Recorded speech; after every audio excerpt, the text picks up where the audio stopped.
بسم اللہ الرحمن الرحیم۔ معزز ناظرین السلام علیکم۔ آج میں جس ٹاپک پہ بات کروں گی وہ ہے شب قدر کی فضیلت۔ ناظرین، یوں تو رمضان الشریف کی ساری راتیں ہی بابرکت ہیں اور ہر رات رحمت الہی برستی ہے، مگر اس ماہ مقدس کے آخری عشرے کی تاک راتوں میں پوشیدہ لیلۃ القدر کی تو کیا ہی بات ہے۔ یہ رات انتہائی برکت والی رات ہے۔ اس مبارک رات کو لیلۃ القدر اس لیے کہتے ہیں کہ اس میں سال بھر کے کام نافذ کیے جاتے ہیں اور فرشتوں کو سال بھر کے کاموں اور خدمات پر مامور کیا جاتا ہے۔ اس شب میں نیک اعمال مقبول ہوتے ہیں اور بارگاہ الہی میں ان کی قدر کی جاتی ہے، اس لیے اس کو لیلۃ القدر کہتے ہیں۔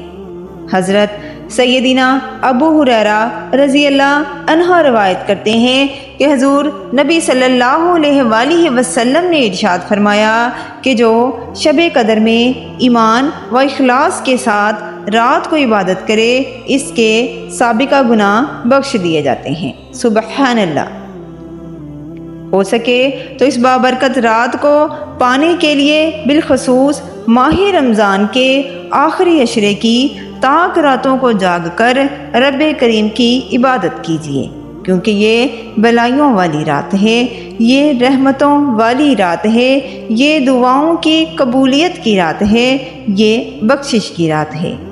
اسی وجہ سے تو ہمارے پیارے آقا حضرت محمد مصطفیٰ صلی اللہ علیہ وآلہ وسلم اس رات کو پانے کے لیے آخری 10 دنوں میں خوب عبادت کرتے، راتوں کو جاگتے اور اپنے اہل خانہ کو بھی جگایا کرتے۔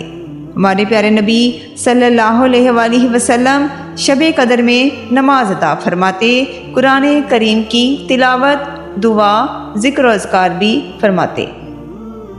مولا کائنات امیر المومنین حضرت سیدنا علی مرتضیٰ رضی اللہ تعالیٰ عنہ سے روایت ہے کہ جو شخص رمضان المبارک کی 27ویں شب 2 رکعت نفل اس طرح ادا کرے کہ اس کی ہر رکعت میں سورۃ الفاتحہ کے بعد سورۃ القدر 1 بار اور سورۃ الاخلاص 100 بار پڑھے، اور جب نماز سے فارغ ہو جائے تو پھر 100 بار درود پاک پڑھے، تو اس شخص کو بے شمار اجر و ثواب حاصل ہوگا۔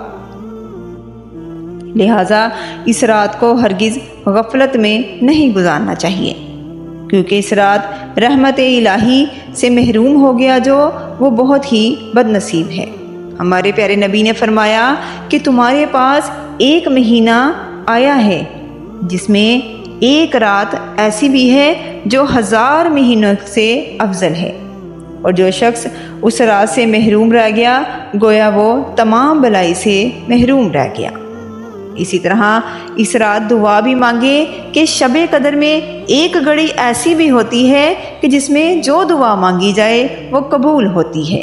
اس رات ایسی دعائیں مانگنی چاہیے کہ جو دونوں جہان میں فائدہ مند ہو، مثلا اپنے گناہوں کی معافی اور رضا الہی کے حصول کی بھی دعا کریں۔